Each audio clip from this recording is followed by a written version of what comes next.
Hello guys! Hello! This is for Pisces. Welcome dito sa aking channel, Kapalaran 888 Pisces. Alamin natin kung anong messages, vibration, gabay, energy para sa inyong lahat. So, this is general reading. Titingnan lang natin Pisces kung ano yung message na posibleng kailangan mong marinig. Okay? So, this is timeless. Para to sa lahat ng Pisces, number 5, conflict and defeat. Okay, yung mga Pisces dyan na maybe you are suffering from conflict and pakiramdam mo you are defeated, diba? So like for example, maybe yung conflict and defeat na yan is your past. Okay, so sinasabi ng baraha sa'yo dito na you are starting over, starting again. Okay? So, sinasabi ng baraha sa'yo dyan na if you are suffering or if you suffered, okay, from any conflict, like may naging kaaway ka, may naging competition ka sa trabaho, sa negosyo, or sa kung saan pa man, sinasabi ng baraha sa'yo na you need to let go. You need to let go. You need to let God do the rest. Diba?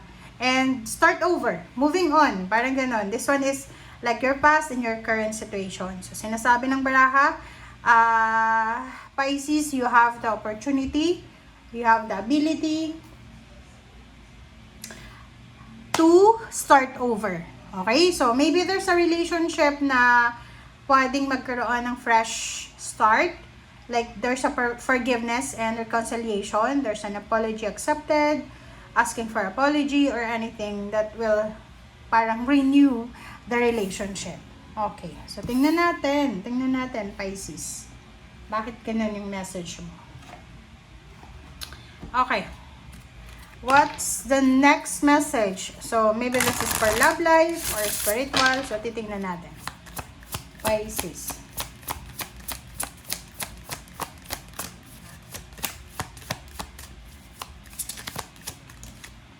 Okay, give each other space. Wow. So, sinasabi ng baraha sa'yo na Pisces, if, like for example, ikaw ay may kaaway, meron kang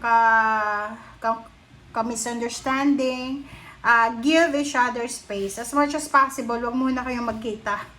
As much as possible, para hindi kayo mag-away, magsalpukan, mag-iwasan muna kayo. Okay? So, dito sinasabi ng baraha sa'yo na if, for example lang, may mga, kasi minsan hindi naman talaga tayo, kumbaga sanay sa gulo, sa away, sa ganyan-ganito. So, if ever lang na hindi ka sanay, na-stress ka, nagkaka-anxiety ka because of the conflict, pwede kang maghanap ng tao na pwedeng makatulong sa'yo para i-guide ka sa kung ano man na kailangan mo, like mga therapist or yung iba na guidance counselor, ganon. Kasi importante yun, okay? Importante na after the conflict, kailangan mo ng clarity, diba? Parang clearance siya sa isip mo na it's clear, so I'm done, parang ganon. Kasi hindi lahat ng tao, guys, sanay sa away. Hindi lahat ng tao sanay sa sigawan, sa traidoran, ganyan. Kasi depende yan sa sa kung paano tayo pinalaki. So, may mga Pisces dito na hindi kayo sanay. So, medyo na-stress kayo siguro. O yung iba sa inyo nagkaka-anxiety. But, don't you worry. Okay? Huwag ka mag-alala. Makaka-move on ka rin sa tamang panahon. Okay, 10 of Swords, King of Swords, Page of Swords, puro swords to and the Lord of Shadows, number 13. Okay, so tingnan mo dito, Pisces, you have 4 cards. Ang 10 of Swords dito, eto yung healed ka na. Sinasabi ng baraha sa'yo dito, Pisces, na there's a new direction na itinuturo sa'yo ang universe. Parang sinasabi sa'yo ng universe na, Pisces, okay, this is your new direction. Huwag ka nang bumalik sa past mo. Kasi itong 10 of Swords, you suffered a lot. Ang dami mong pinagdaanan. Maraming panahon na nasaktan ka. Maraming pagkakataon na umiyak ka, trinidor ka.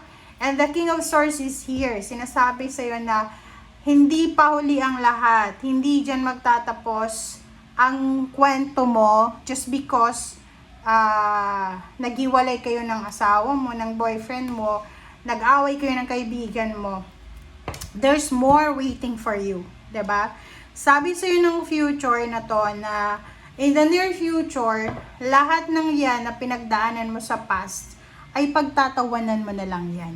Okay? So, whatever man na nararamdaman mo sa ngayon, Pisces, baka malungkot ka, yung parang ganon, wala kang interest sa lahat, don't you worry, kasi lahat ng yan na pinagdadaanan mo ay makaka-recover ka sa tamang panahon. 'Di ba? Sabi ng baraha dito na in the near future, there are so much things na posibleng isa-celebrate mo. So, kung ano man yan na rason kung bakit ka na-stress, kung bakit ka nalungkot, pagdating ng panahon, magiging sobrang na lang yan sa'yo, tuldok na lang, na parang marirealize mo na, ba't ba ako nasaktan doon? Wala naman pala yung kwenta, parang ganon. Okay. Alright, so, this is blank canvas, 'di ba? Sinasabi ng baraha sa'yo dito, Pisces, na relationship man yan, like mag-boyfriend, girlfriend, mag-asawa, mag-live-in partner, magkaibigan, magkapatid, magmagulang, whatever relationship, yung nagkaroon ng lamat, sinasabi ng barahan na hindi yung lamat na yan ang magiging rason para tumigil ka. The universe will give you an opportunity para makapag-start over. Parang blank canvas siya, parang new year. So, the universe is waiting for you. So, kailangan mo nang mag-move on. Kailangan mo nang magsimula. And there's waiting for you here. There's a chariot. So, sinasabi ng barahan na lahat ng pagtitiis, lahat ng sakit, lahat ng galit na naramdaman mo, mapapawi din yan. Especially sa relationship. Like, for example, may mga Pisces ngayon na galing ka sa heartbreak. Like, for example, pinag-aral mo, tapos, niloko ka, parang gano'n, like, mag-asawa kayo, ganyan, may third party, or kung ano man yan, na issue na yan. Sinasabi ng baraha, huwag kang mag-alala kasi in the near future, you will have the blessing na kapalit kung gaano ka nasaktan, or kung gaano ka umiyak. Okay? So, basta, ang overall na message dito, guys, na lahat ng sugat ay gumagaling. Mapa-spiritual, financial, and emotional. Lahat ng pain and heartaches natin, we are valid to feel it. Okay? Valid yan na masaktan ka. Human being ka eh. Lalo nagmahal ka, nagtiwala ka, nagbigay ka. Once na ginawan ka ng masama, masasaktan ka. So, you will feel defeated. But, it doesn't mean na defeated ka hanggang doon na lang. Kasi the fertility is here, the Page of Cups is here. Sinasabi ng barahan na you need to move on. Move on ka na kasi may mas magandang naghihintay na relationship, na trabaho, na lugar, na possibility in the near future. Lalo dito sa love life eh. Like for example, kung ang tagal nyo ng mag-boyfriend, girlfriend, tapos niloko ka lang, sinasabi ng barahan na just move on. Okay? Just move on.